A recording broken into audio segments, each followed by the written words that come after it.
பிரியாக்கா இன்னைக்கு என்ன கலெக்ஷன்ஸ் பார்க்க போறோம்? சூப்பரான ஒரு saree கலெக்ஷன் தான் பார்க்க போறோம். சித்திரை முடிஞ்சு வைகாசி பிறந்துருச்சு. வைகாசினாலே முகூர்த்தம் தான். முகூர்த்தத்துக்கு தேவையான பட்டு புடவை எல்லாமே இப்ப நம்ம பார்க்க போறோம். ஓ சூப்பர்க்கா. வாங்க கலெக்ஷன்ஸ் பார்த்தறலாம்.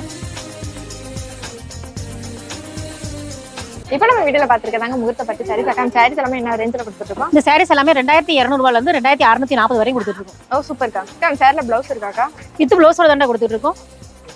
ப்ளவுஸ் ஃபுல்லாமே ஃபுல் காப்பர் ஜெரி ஃபாலோ ஆகி சூப்பரா இருக்கு பாருங்க பார்க்கவே உங்களுக்கு. சோ வீடியோல பார்த்த சாரி கலெக்ஷன்ஸ் எல்லாமே பாத்தீங்கன்னா இப்போ ட்ரெண்டிங்ல இருக்க copper jerry and golden jerry follow ஆகி செம்ம கிராண்டாவே கொடுத்துட்டு இருக்காங்க. அந்த சாரி கலரே ரொம்ப சூப்பரா இருக்கேக்கா. ஆமா, நான் ரொம்ப ரேரான கலர் தான். மயில் கலர் வித் பிங்க் கலர் கான்ட்ராஸ்ட்ல கொடுத்துட்டு இருக்கோம். ஓ சூப்பர்க்கா. கான்ட்ராஸ்ட் நமக்கு அவைலபிளா இருக்கு. இப்போ செல்ஃபுமே நமக்கு கொடுத்துருக்குமாக்கா? செல்ஃபுமே கொடுத்துட்டு இருக்கோம். ஓ சூப்பர்க்கா. ஸோ இந்த சாரீஸ் எல்லாமே பார்த்தீங்கன்னா வைகாசி முகூர்த்த ஸ்பெஷலாக கம்மியான பிரைஸ்ல தாங்க நம்ம ஷாப்ல கொடுத்துருக்கோம். இதோட ஒரிஜினல் பிரைஸ் பார்த்தீங்கன்னா 5,000 to 6,000 வரைக்குமே வரும். ஆனால் நம்ம ஷாப்ல பார்த்தீங்கன்னா பட்ஜெட் சின்ன பிரைஸ்ல தாங்க கொடுத்துருக்கோம். இந்த சூப்பரான கலெக்ஷன் நீங்களுமே பர்ச்சேஸ் பண்ணி நினைச்சீங்கன்னா ஸ்கிரீன்ல தெரிய வாட்ஸ்அப்ல கனெக்ட் பண்ணி நீங்க ஆன்லைன் பர்ச்சேஸ் பண்ணிக்கலாம். இந்த வீடியோ உங்களுக்கு வீடியோ லைக் பண்ணிக்கோங்க, மறக்காம சேனலை சப்ஸ்கிரைப் பண்ணிக்கோங்க. Okay guys, by.